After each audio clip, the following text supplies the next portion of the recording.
Hey folks, so today we're going to talk a little bit about confirming responses, and confirming responses are actually part of a bigger topic, which is communication climate. Communication climate deals with the overall vibe and feel and warmth of the room in terms of how welcoming everything is. So let's look at specifically within the topic of communication climate, let's look at confirming responses. Confirming responses are responses that make people feel valuable and useful, and they make them feel good, and they make them feel worthwhile and welcome. So those are the confirming responses. And the first one is direct acknowledgement. This is just acknowledging that the other person said something. You don't have to necessarily agree with them, just acknowledging them. So even if they say something under their breath, you acknowledge them. And here we'll see this when we review the script for 12 Angry Men. We'll see that through the architect character. In The Breakfast Club, one of the reasons that the Judd Nelson character became so influential in the group is because he actually paid attention to everything everybody said. He didn't always disagree with them, and sometimes he was really rude, but he confirmed their existence. These were confirming responses that confirmed that these people exist.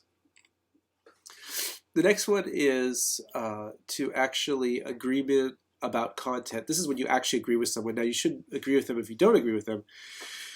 But if you do agree with them, this is where you actually do agree with them, and you let the person know that you agree with them. So if they said something like, the library's open at 5, and you agree that it is open at 5, you could say, yeah, the library is available at 5 or opens at 5, and this would make the person feel more that they exist and that you're aware of their existence. So this is also a confirming response.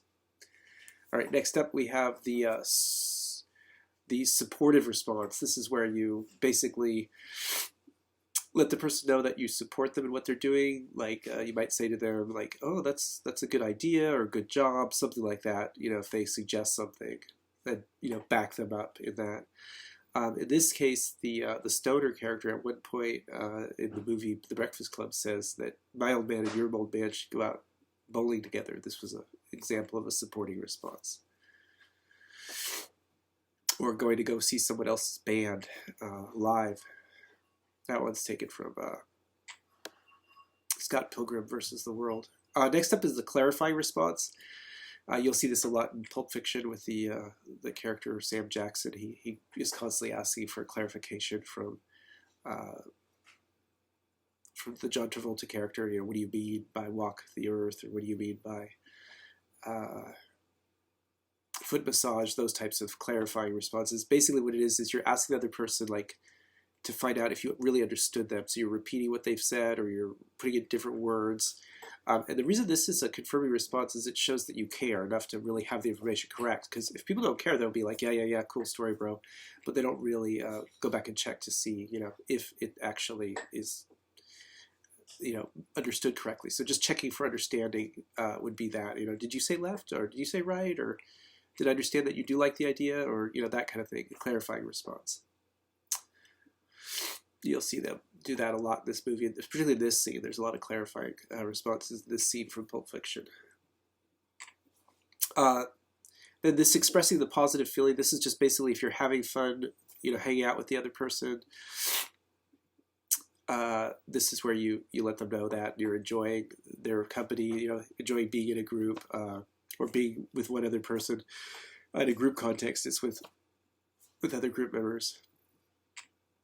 All of those things are expressing a positive feeling, like, hey, this is great, it's good to be here, it's so great to, I'm enjoying spending time with you, or this group is fun, that type of thing. And you'll see that throughout, if you ever watch the movie Dodgeball, you'll see how much they express how much they enjoy being with each other. And then this is more of an interpersonal example, but in Twilight, you'll see that the two characters, the vampire and the human girl, are constantly reiterating this point that they enjoy being around each other. So here they are, this supportive, what they call the confirming responses in the bigger topic of climate, and they are direct acknowledgement, agreement, supportive, clarifying, and expressing a positive feeling. You can check those out in your textbook, and yeah, let me know if you have any questions. But they're pretty good things to use, and as long as they're used genuinely, they're a good thing. All right, thanks so much.